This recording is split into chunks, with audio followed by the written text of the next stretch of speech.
From the Library of Congress in Washington, D.C.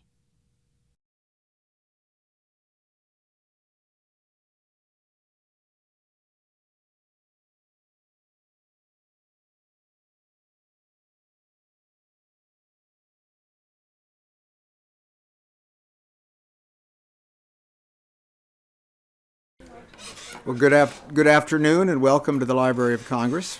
I'm John Cole. I'm the director of the library's Center for the Book, which is the reading and literacy promotion arm of the library.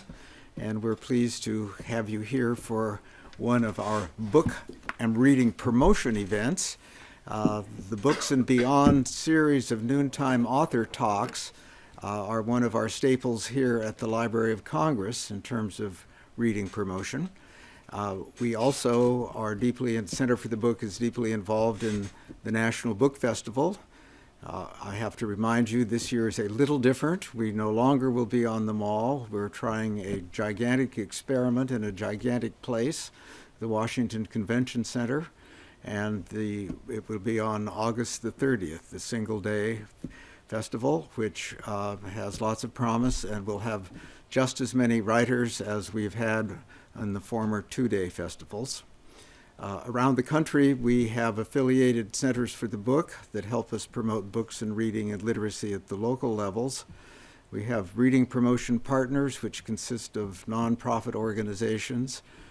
We also, in the recent years, have been put in charge administratively of not only the library's Young Reader Center, but also, most recently, the Poetry and Literature Center. So with a small staff, we are very busy people, but what we enjoy most is really being able to show the product of library and historical research in book form. So Books and Beyond really celebrates new books by authors and/or books that have a special connection to the Library of Congress, as such is the case today. These talks are filmed for later viewing on the Center for the Book's website, so I ask you to turn off all things electronic.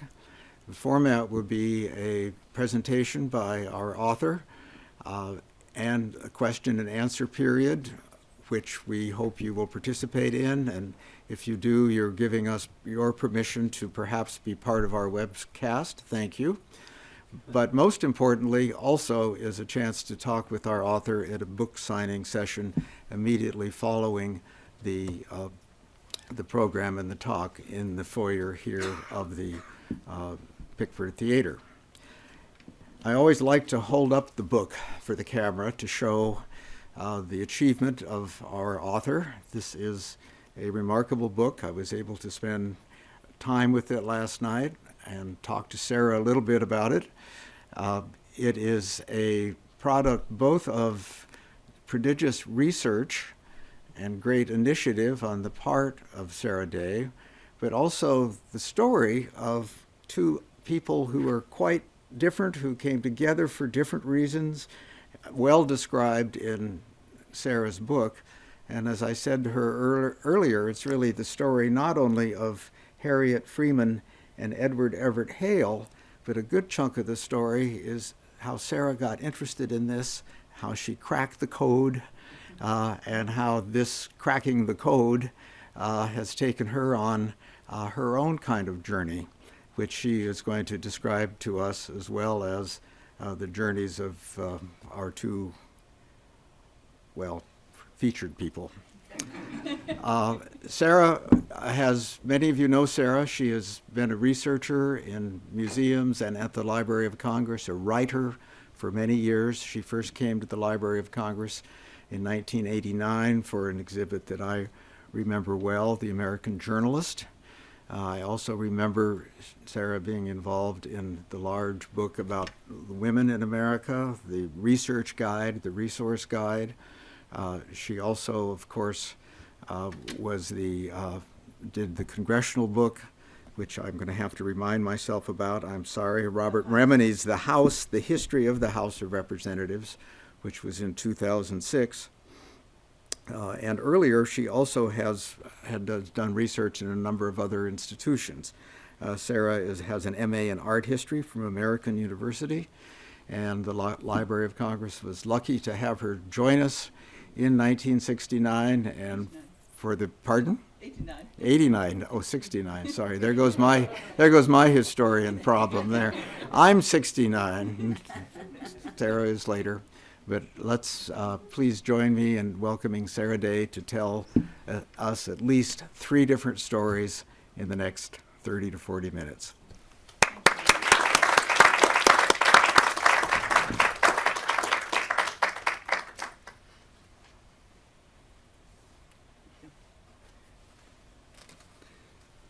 Well, I want to thank you very much, John, for inviting me to give this talk, and Anne Bonney for making all the arrangements, and for my great help that I got from the manuscript division, where these letters are archived.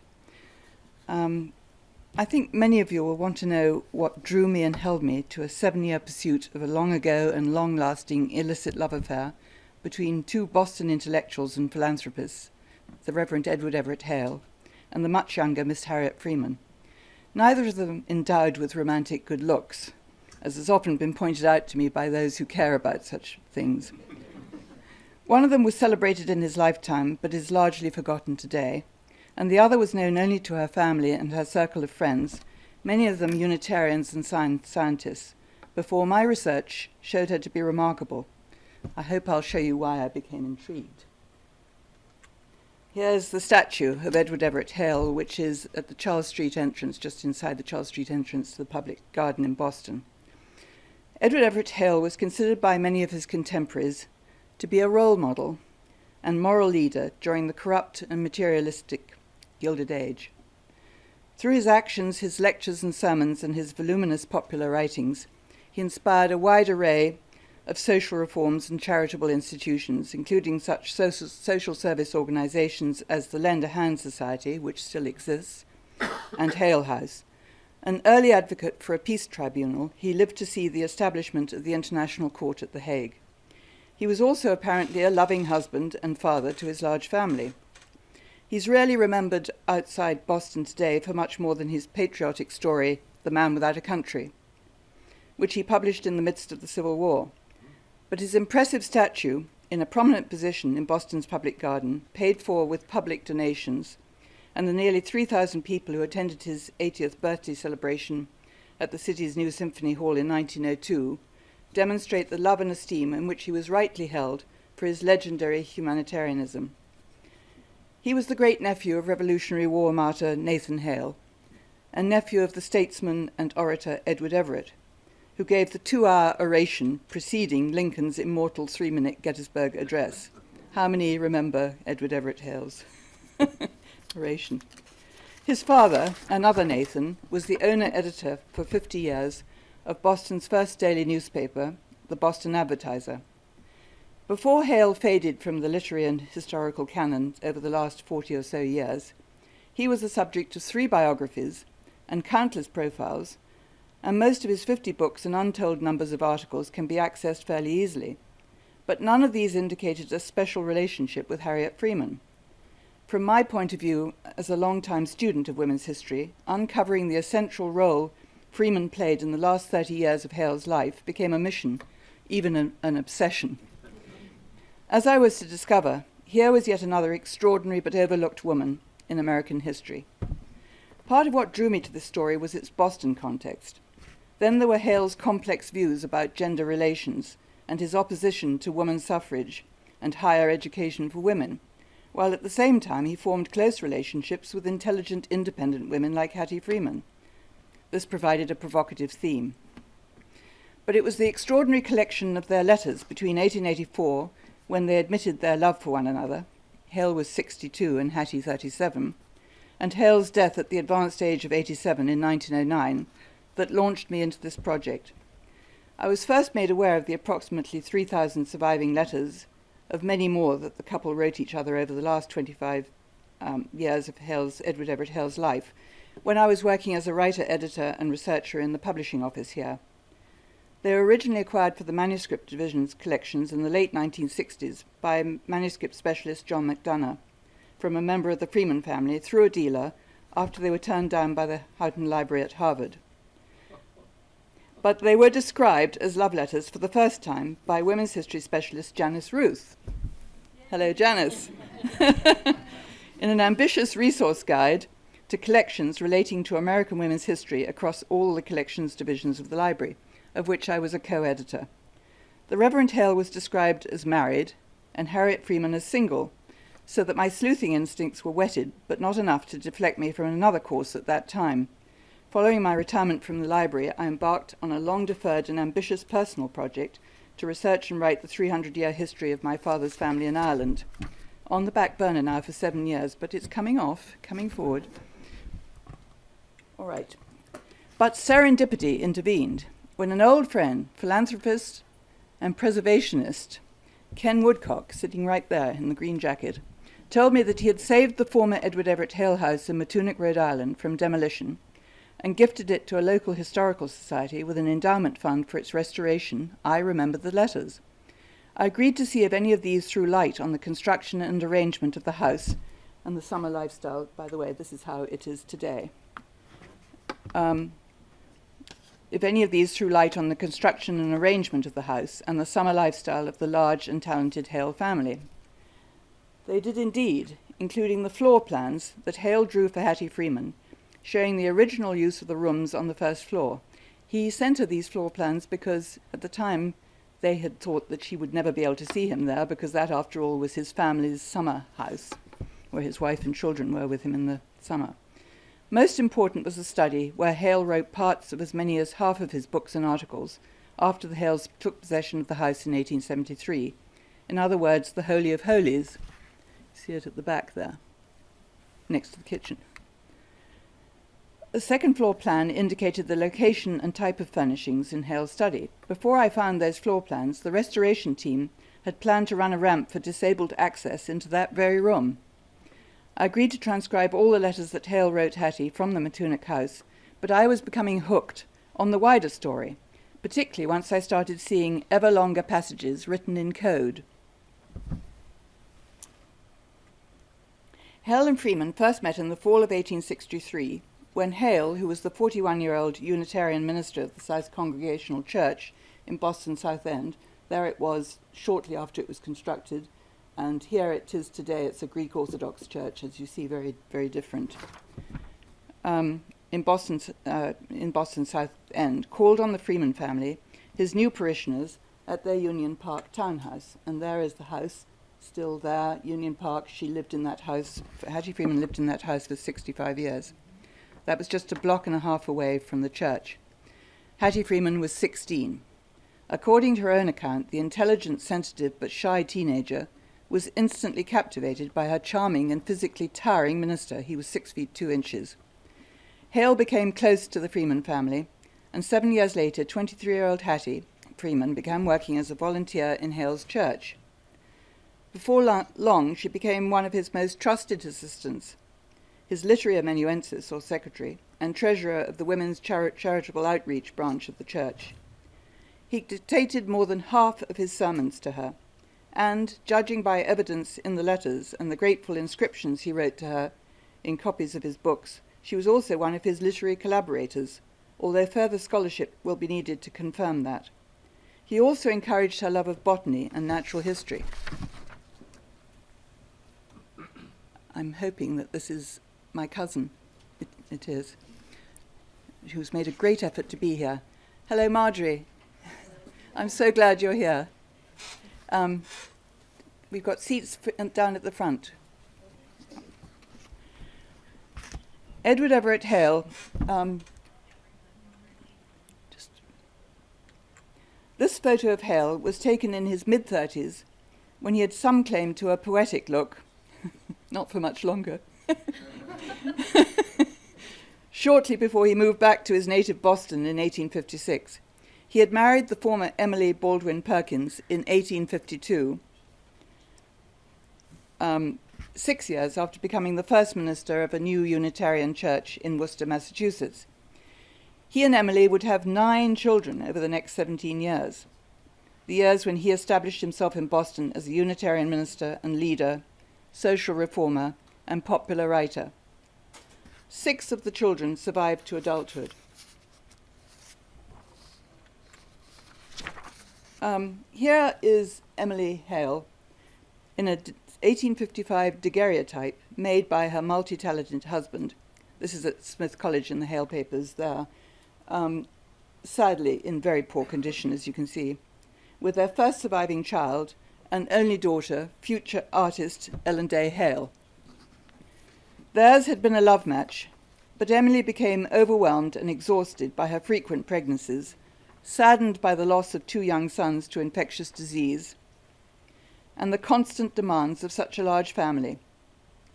And there was never enough money.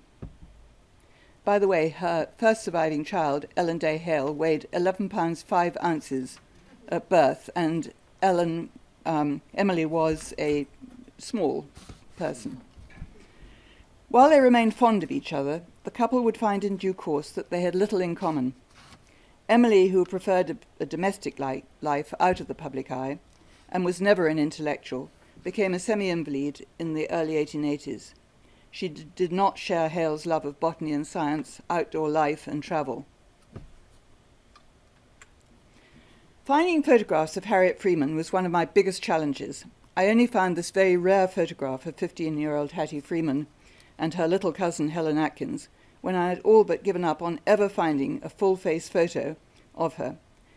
I really don't think she liked photographs of herself because it was such a challenge finding these photographs. It's in the private archive of a descendant of the Freeman family.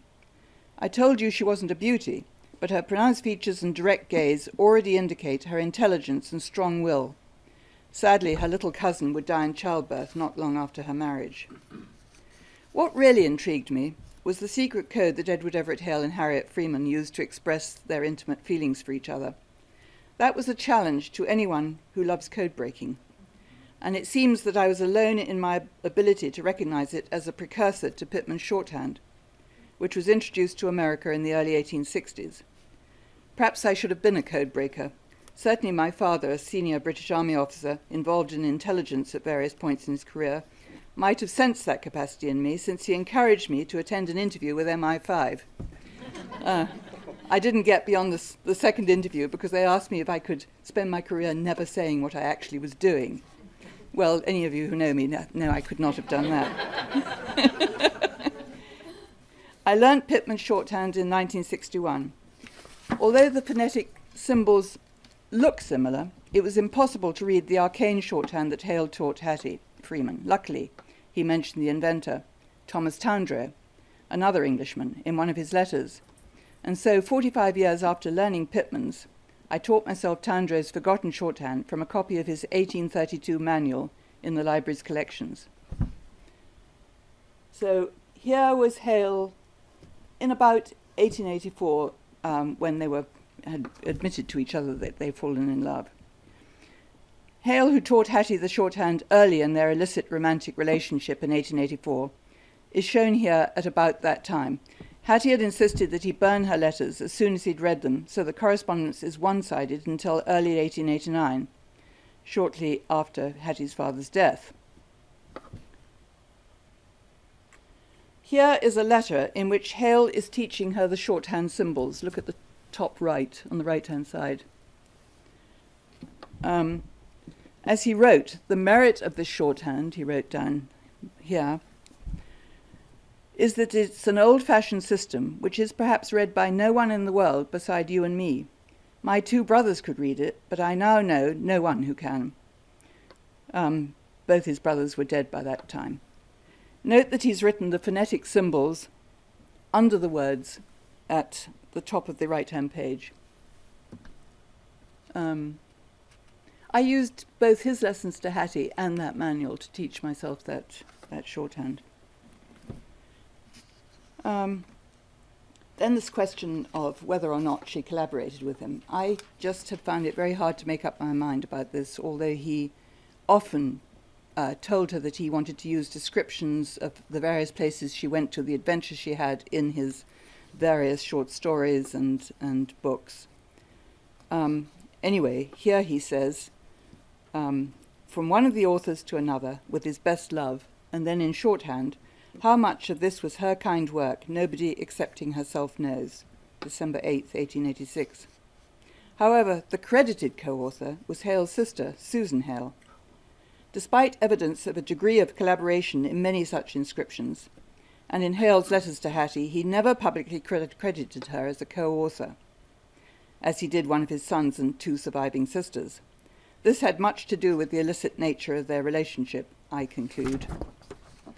There was a compelling reason for Hale to want to conceal the intimate nature of his letters to Hattie. Not the least was his career. A very public sex scandal nearly 10 years earlier, caused by the astounding indiscretion of his wife's uncle, the brilliant but notoriously hypocritical Reverend Henry Ward Beecher. Emily Hale's mother, Mary Beecher, was the more conventional sister of 3 other famous Beecher activists: novelist Harriet Beecher Stowe, educator Catherine Beecher, and suffragist Isabella Beecher Hooker. While Hale was a Unitarian, the Beechers were all Congregationalists of a strict Calvinist stripe. It was the uncompromising Calvinist doctrines of predestination, original sin, and eternal damnation that caused the Unitarian split from New England's standing order of Congregationalist churches. But there was one Beecher who preached, and it seemed actively practiced, a gospel of love. The highly publicized scandal of the civil court case brought in 1875 against Henry Ward Beecher for alienation of affection by the husband of Beecher's parishioner and alleged former lover, Elizabeth Tilton, undoubtedly prompted Hale to insist on secrecy and discretion, as he was falling in love with Harriet Freeman. The cuckolded husband gave Beecher and Tilton's letters to the yellow press, with predictably salacious results. Thus Hale knew only too well that he and Hattie must conceal the physical and emotional passion they felt for each other. Another thing that intrigued me, maybe I've gone a bit too soon on that, but it's an intriguing shot, which you can think about. Another thing that intrigued me was the evident cover-up of the long affair by Hale's first biographer, his son of the same name, who, like the rest of the Hale family, was well aware of his father's long relationship with Harriet Freeman. Hale Jr. thus misled 2 subsequent biographers. However, neither of them had the advantage of all the Hale and Freeman papers that have entered archives since the late 1960s. Although I suspect his last biographer, John Adams, was aware that the love letters had been acquired by the Library of Congress from a Freeman descendant several years before he published his literary biography in 1977. He did much of his research here. He never mentioned Harriet Freeman and described the Hale marriage as cloudless. Only Hale's female biographer, Jean Holloway, in the 1950s, strived to understand Hale's psychology. Complicated psychology, as I discovered. Detecting signs of his apparent midlife crisis and subsequent rejuvenation from his writings, but lacking the evidence that it was Harriet Freeman who restored her minister's energy, insight, and creativity. This is much too soon, but don't look at it. As a number of those who have read my book have remarked, Hattie Freeman is the real revelation. She was born in 1847, and thus was caught between the pre-Civil War cultural notion of the good wife and the more liberated new woman of the Gilded Age and progressive eras. When she inherited her parents' comfortable townhouse in Boston's South End, her late mother's family's gracious country house in Pepperell, Massachusetts, near the New Hampshire border, as well as a generous private income following her father's death in 1888, she was able to set an independent course. She made an always welcoming home from home for her soulmate and lover. He had his own key. With the support of her faithful Irish maids, Mary and Sophie, becoming in effect his second and far more caring wife, Emily was by this stage completely self-absorbed. In addition to her studies at the Teachers' School of Science, a collaboration between the Boston Society of Natural History and Boston Tech, the future MIT, she was a special student in biology and geology at Boston Tech in the early 90s, joined countless field trips in North America, found routes for others interested in studying science, mentored and financially supported a brilliant but impoverished young student of geology, lobbied for American Indian rights, became a dedicated environmentalist, and traveled widely in America and overseas. But what held me was the trajectory of their love story, the intensity of their times together, and the mutual yearning of the long periods when they were apart. Right, here we are at last. Among just 3 images I found of the elusive Harriet Freeman with Hale, And this is in the papers of Harriet E. Freeman, which were all about Hale, which only surfaced after my first article was published in the Journal of Unitarian Universalist History at the Andover Harvard Theological Library at Harvard Divinity School, of all places. And that collection is now catalogued online. But they did not say in their overview that this was a love affair. So among just 3 images I found of the elusive Harriet Freeman with Hale was this hard-to-read photo print made by her of a photograph that someone took of the 2 of them sitting in adjacent canoes on Wash Pond behind the Matunic House in early September 1887. Canoeing together was one of their shared passions, but here they both look uncomfortable, and he seems to be annoyed at being caught on camera with a compromising companion. He said later, much later, she sent him a copy of this, and he said, "It doesn't look like either of us." Hattie stayed in the Matunic House with Hale and his sister Susan, who managed the house, at least 4 times, but never, obviously, when Emily or the Hale children were there.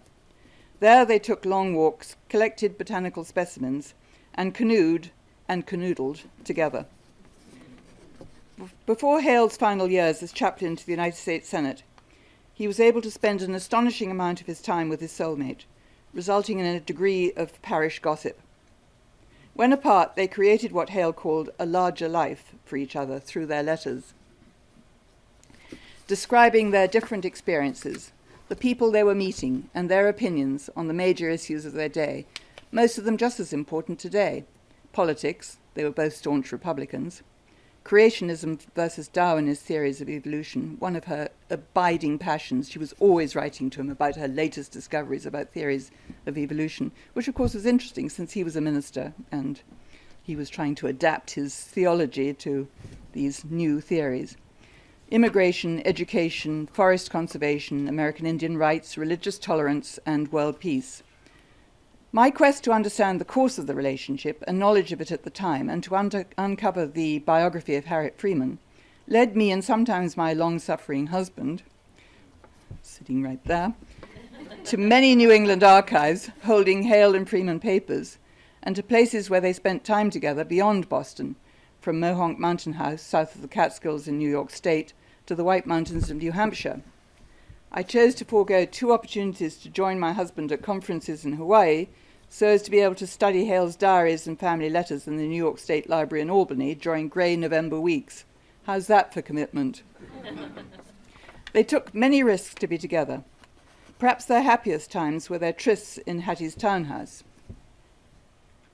Here's a letter she wrote to him on May the 27th, 1892. She wrote a number of letters for him to open as he was crossing the Atlantic to go to Europe with his wife and some friends. This was just before she left to go on a geological field trip out west. She expressed her happiness that Hale was in her house with her that day, resting on a sofa upstairs. If, and this is where the shorthand starts down there, I wanted to, I could run upstairs and open the door and say, "You must look up and kiss me. I cannot live another moment without being in your arms and hearing your dear words of love." Somebody complained that there were not enough letters with code with the shorthand in my book, so I've added this one.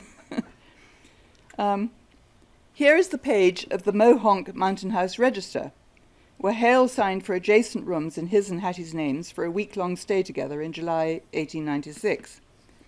They were ostensibly working on his latest book, but their passionate letters of anticipation at being together confirm the hidden purpose. I found the hotel's registers in the Mohonk Hotel archives when my husband and I had our own conjugal stay there.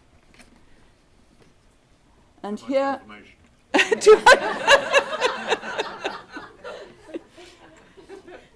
Here is a photo that Hattie took. I told you it wasn't any oil painting. No, that Hattie took of, but she thought he was beautiful. That Hattie took of a rather decrepit-looking Hale during another stay at Mohonk in June 1899. He had just resigned as the minister of the South Congregational Church, and this really brought about a different period in their relationship. He was no longer a minister, and and the Hale family seemed to have decided that Hattie was no longer a threat, and so she was brought back into the family fold for a while.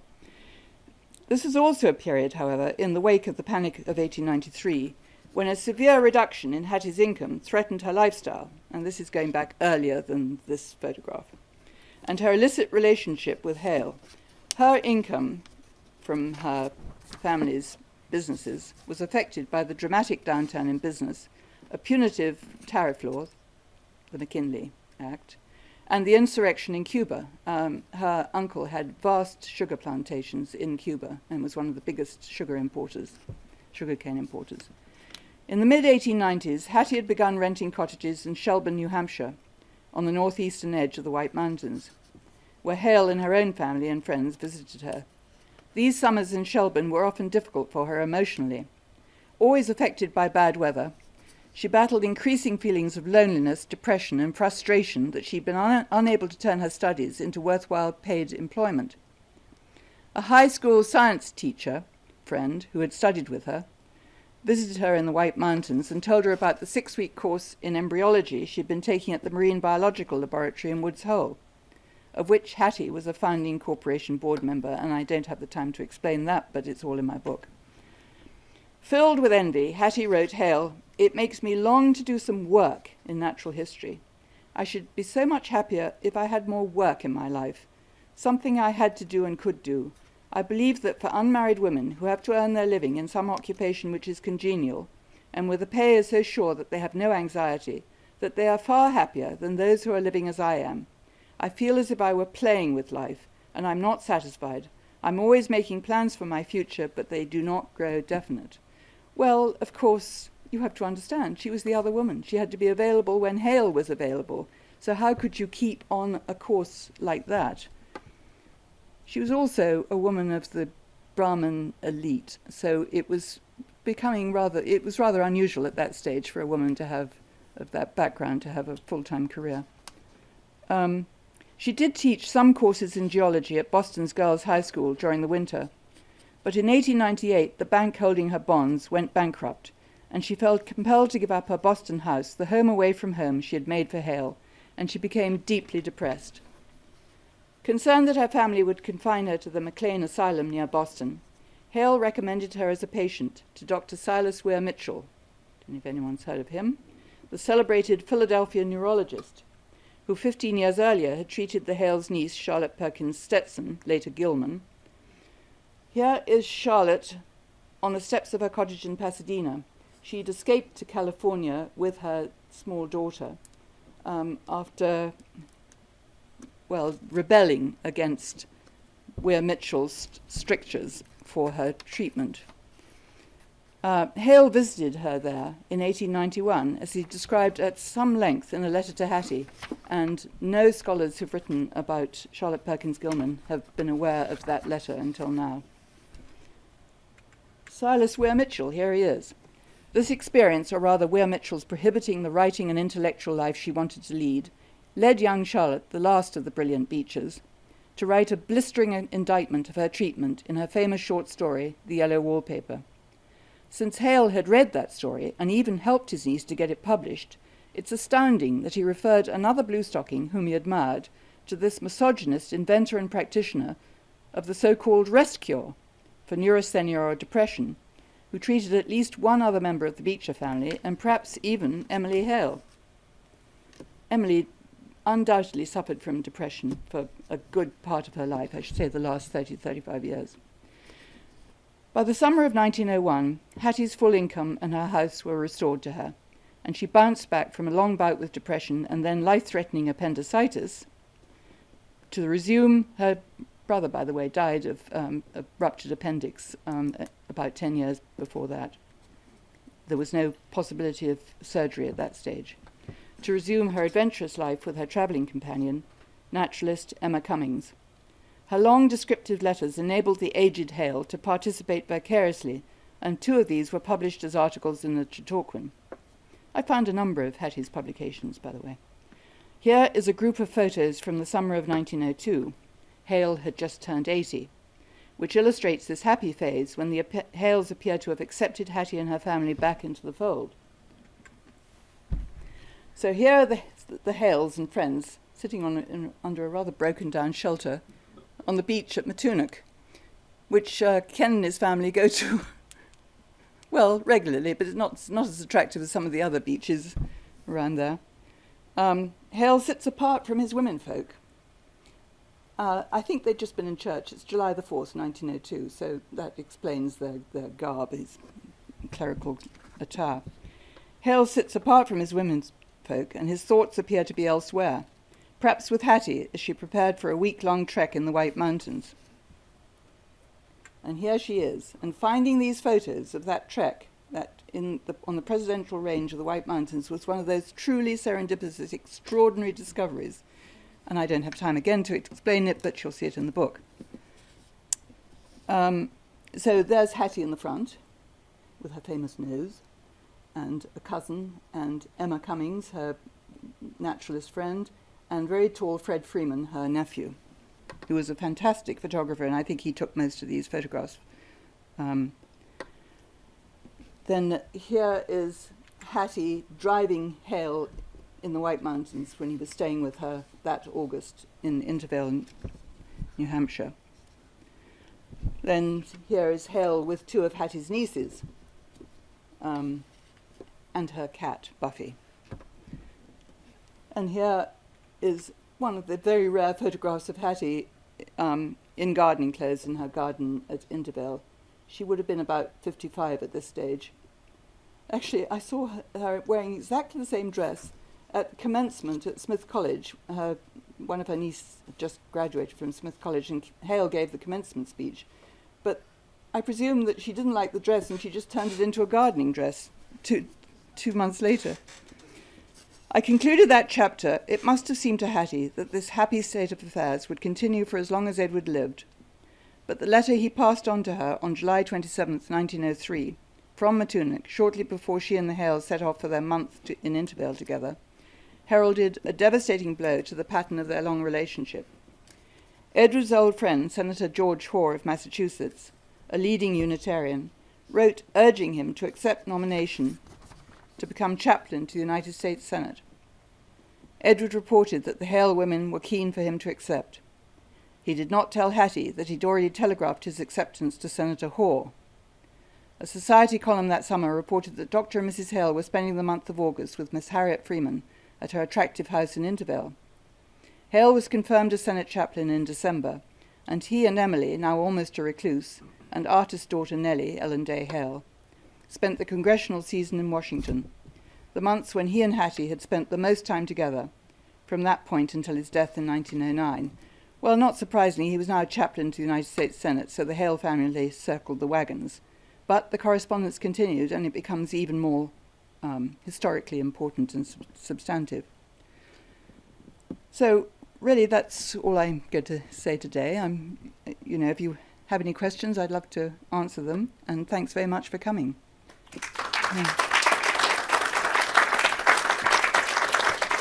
I do have one encore photo, but I think John might tell me I've had my time. No. We have 10 minutes for Q&A. Okay. Well, who do you think that is? Helen Keller. Extraordinary thing, another thing that the scholars don't know. Harriet Freeman was a volunteer and on the board of the Perkins School for the Blind, and she paid for Annie Sullivan to travel down to Alabama to teach young Helen Keller. Oh. And then they came up to Boston for Helen to start attending the Perkins School, and they had a summer with nowhere to stay. And Hattie's companion at that time, Hattie and this companion were all from long-time Brewster and Cape Cod families, found accommodation in the Elijah Cobb house, and here they are sitting in the garden of the Elijah Cobb house in Brewster on Cape Cod. And I was just interviewed for the Cape and Islands NPR affiliate with lovely ads in between for Wellfleet oysters and things like that. And of course, they were interested because of this story. Are there questions for Sara? Sure. Yes, and Sara, would you repeat the question? Yes. So, yes, you said a couple of times that the Hale women sort of grew up the wagons at different times, And how did you become aware of this? How do you learn that they were the ones who they were aware of the situation? He wants to know how I knew that the Hale women circled the wagons.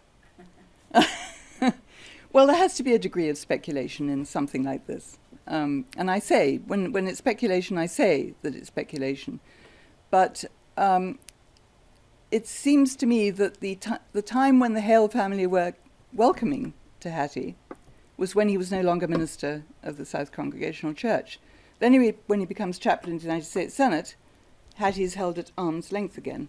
But she did go down and stay in Washington a number of times. They had the shared interest of preserving the forests in the White Mountains, and so she'd go down for various other reasons. And as I say, the letters continued, but she got more and more upset that she couldn't spend the time with him that she had spent up to that point.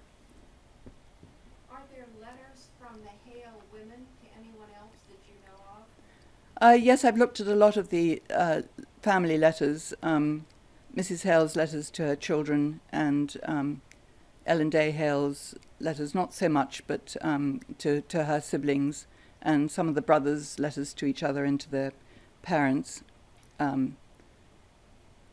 They all add a little bit of information to this puzzle. Probably the most useful source, though, was Hale's diaries at the New York State Library in Albany, because while they were making plans to see each other in the letters, sometimes he would note that, but hardly ever that he was seeing her, but he would note that he was going to Mohonk or wherever. And sometimes, amazingly, he would actually say, with HEF to so-and-so. She worked with him, so, I suppose that was understandable. But the letters, the diaries, were very important to confirming what I was reading in the letters. Yeah, I'm curious about why did Hale know this shorthand? Oh, didn't I say that? How was he already familiar with this antique shorthand? I thought I'd said that. Maybe I missed a page. He and his brothers were acted as reporters on their father's newspaper, the Boston Advertiser, and so it was useful to have that shorthand. I think that Thomas Towndrow, who came over from England with the idea of promoting his newly developed shorthand, taught it to undergraduates at Harvard. Sorry, Hale and Harvard are synonymous in some ways. So both his brothers had died by the time he and Hattie fell in love with each other, so he felt it was safe. It was safe. But what I haven't said here, and this was really picked up on by the interviewer on the NPR affiliate, was that he also taught it to his last two secretaries, because his writings were so interspersed with this shorthand, his other regular writings, that they said, we can't read this, so he gave them the symbols. So when he died, Hattie Freeman asked the last secretary, just to return her letters to her. And, it's not hard to imagine that she was able to read some of these intimate passages. Hattie thought of this shorthand as the language of love. I think he might have forgotten that was what he told her when he taught it to her. He was very, very old, of course. He lived to 87, which is a great age for that time. Ken Ackerman, yeah. Could you talk a little bit more about these letters? These letters were obviously the key that got you going, and how were they hidden for all these years after you got them back at them, and did nobody suspect what they... Well, she kept them, obviously, till the end of her life. She kept them in a white trunk in her... she must have kept them with her where she actually died in a sort of a type of old people's home in West Newton outside Boston, but her nieces had a house in West Newton, and they inherited the trunk with the letters, and the last of those nieces, Ellen Hale Freeman, who was Hale's goddaughter, had that trunk still in her house when she died in 1963. And a great-nephew and his wife inherited the house and found the trunk with the letters. And apparently the wife decided that they might be of historical interest. And so she got in touch with the dealer, and that's how they came here. Did the dealer suspect that there was something to them? Or Okay. Yes. Ken Ackerman wanted to know how the letters were hidden for so long, and how they came here, and how they were discovered, and how they came here. I don't know if the dealer knew. Do you know that, Janice? No. The manuscript specialist who acquired the letters, John McDonough, is deceased, so I can't ask him. I don't know if it would be right to tell me anyway. Yeah, hello. Ken Burling. Having an interest in manuscripts, I wonder if you know how the diary and other documents ended up in the State Library in New York. I know. This was one of the most challenging... How did the diary and other Hale documents end up in the New York State Library in Albany, New York? Oh, God. I wish they hadn't. Albany's not my favorite place. I'm sure there are people who can tell me lovely things about Albany. But anyway, when Hale died, a friend of his was supposed to write his biography, but he got Edwin Mead, a close associate in the peace movement. He became ill and said he couldn't do it. So eventually it was decided that Hale's son, his professor's son, who taught at Union College at Schenectady, New York, would write the biography. So the secretary, Abigail Clark, sent all the papers, as he asked for them, to Schenectady. And when he died, his wife didn't know what to do with his papers, so she just gave them to the local archive, the New York State Library. And of course, you know, it's immensely challenging for those who become interested in Hale, because really they should be in Massachusetts. They should have gone to the Massachusetts Historical Society or something like that. Now, whether she ever thought of that or offered them, I don't know.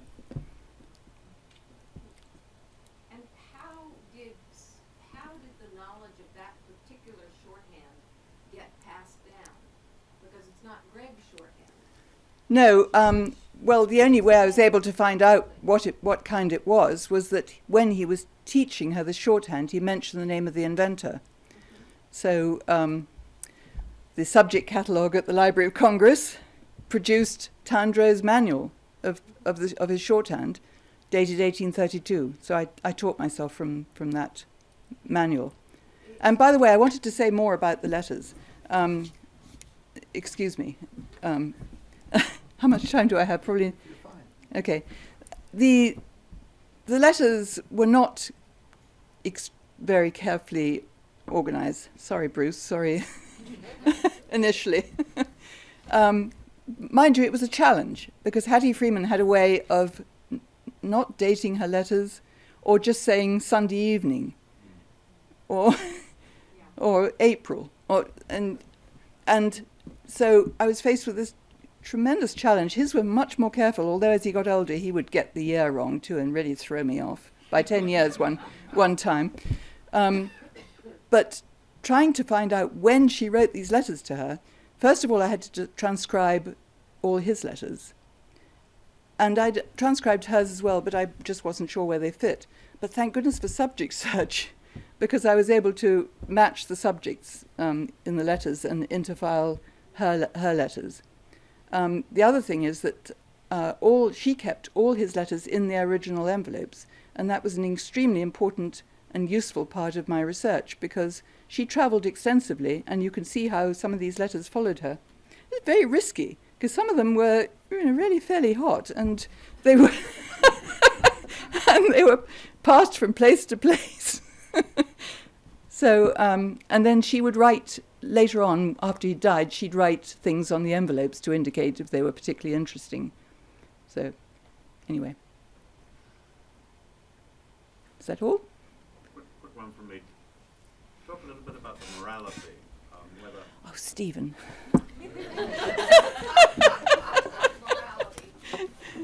Well, here you've got, You're going to suffer for this later. you have an eminent individual in terms of the Unitarian Church. Was this ever mentioned in any of the letters going backwards and forwards? I looked extremely carefully in the letters for any sense that either of them felt that this was wrong or immoral. The only time was when she got into a very deep depression, and she wrote to him from Bermuda saying that she knew it wasn't right and perhaps not natural, but she couldn't help herself. Whereas he several times described the relationship to her as God-given and God-blessed. So, I never found any, and there was never any mention of divorce on either side. And on the whole, both of them were very respectful of Mrs. Hale in what they said about her, with a few instances of, otherwise. But morality, well, today, if a minister or a psychiatrist or a doctor or, you name it, was found to be having a relationship with someone in a person of authority with a patient or a parishioner, there are set rules against it. But Henry Ward Beecher got away with it. His wife stood up for him, saw off anybody who tried to say anything else. Isabella Beecher Hooker, his sister, was on the side of Victoria Woodhull in indicting him. His wife would never allow her to cross the threshold of their house again, and to a certain extent he was redeemed, except by history. And there have been many books, of course, recently. The most brilliant one being The Most Famous Man in America, the biography of Henry Ward Beecher, in my opinion. As you were reading, were you able to determine what caused the wronged wife's illness? Was that associated or exacerbated or completely independent of this relationship? So what Laura Ivy wants to know, if I found out what caused the wife's illness, was it caused by this relationship? No, it long preceded this relationship. And it was because his wife was becoming depressed, laid all along on a daybed and really not showing very much interest in his very busy and demanding life, that he turned to the woman who loved him, who did support everything he was doing. And Emily Hale, in a letter to her daughter years and years later, accepted that she'd had some responsibility for this happening, that she had never said to him, "Oh, please don't go away for these long trips preaching across the country," or, she thinks he got the impression that she didn't care. The Hale sisters didn't like her at all. They felt she was cold. They felt that she much preferred her Beecher relations, that she thought nothing of the Hales in comparison. And so there were numbers of people who, I think, her contemporaries, who sort of understood how this happened. One more question from the crowd. Anybody? I don't mean to scare you off. What's your next book? Well, Marjorie, my distant cousin Marjorie, sitting in the front there, Marjorie Williams, Dr. Marjorie Williams, knows that I was very excited about working on the 300-year history of my father's family in Ireland. They were Anglo-Irish Protestant landowners. So you can imagine that this is not a story that's been much told from that side, except recently it has been. I went to Ireland about 5 times to research this story. It's a very, very difficult one to track down because the records of 800 years of British rule of Ireland were blown up during the Civil War in Ireland in 1922 in the Four Courts building in Dublin. So to find the records is very difficult. Anyway, I'm longing to get back to that. Sarah, I have a question. Yeah. Would you share with us, this has been wonderful, thank you, but share with us maybe your reaction from other audiences. You really have been on the road, and I know you've talked to a variety of people in a variety of places, and this is, in its own way, quite a story, and I'm just wondering how other people have reacted. Well, I think this. I was most nervous about talking at the Boston Athenaeum, which was just over a year ago. And that, of course, is the the epitome of old Boston Brahmin privilege, and I really didn't know how they would take to this story. Ken Woodcock made the introduction for me, otherwise I don't think I ever would have got that invitation. And that was because he's very interested in Ellen Day Hale, the artist, and they have a lot of her etchings and engravings in their collections. So, but to my amazement, a lot of people came, and it was only a week after the Boston Marathon bombing. Wow. And I expected that they would cancel it. But, you know, the hall was fairly full, wasn't it? Fact. And then packed, yes. And there was a long line of people afterwards waiting to ask me questions, including the minister of the First Church of Boston. Including the Lend a Hand Society. and yes, including the director of the Lend a Hand Society, Hale's Society. So the minister of the First Church of Boston, which absorbed the South Congregational Church, Hale's church, in the 1920s, and there was a Hale chapel in that church. That church was extremely badly burnt in 1967, and not very much of the original remains, but there's still a Hale chapel in that rebuilt church. So this minister said to me, "Well, this is very interesting. Would you like to come and talk to us sometimes?" And in fact, I'm expecting to talk to various Unitarian churches if they can. Unitarians, are there any Unitarians here? Generally like to know the truth, and I think that on that basis they do want to know about this relationship. Now, the director of the Lend a Hand Society was very upset with me because she feels that coming out with a story might affect their fundraising and support. Because if you look at their website, it's a very saintly profile that's written of Edward Everett Hale on their website. So, you know, what does one do now? Wikipedia obviously doesn't have anything about this relationship in his profile. What would you say? I don't think I want to get into that whole Wikipedia thing, but I have a feeling Ken Bowling is a very well-known historian, and the story will just find its way into academia, I presume, and then people will decide whether or not there is going to be renewed interest in Hale and whether to tell the complete story. But today, biographers tell the complete story, the private life as well as the professional life. Well, Sara, you've done a wonderful job in bringing this together, telling us these stories plus your story, and I want to have everyone give you a round of applause before I make another announcement. Okay. Thank you.